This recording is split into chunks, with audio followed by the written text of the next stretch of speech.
E fala aí galera, beleza?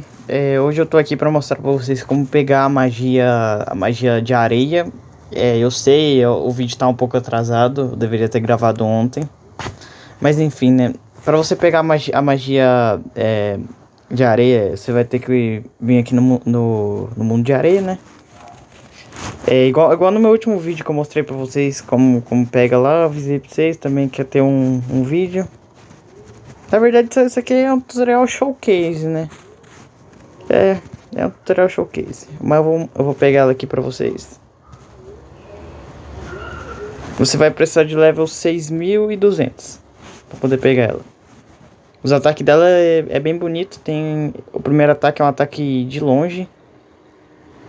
Não, o primeiro ataque é um ataque em área. E o segundo ataque é um ataque de longe.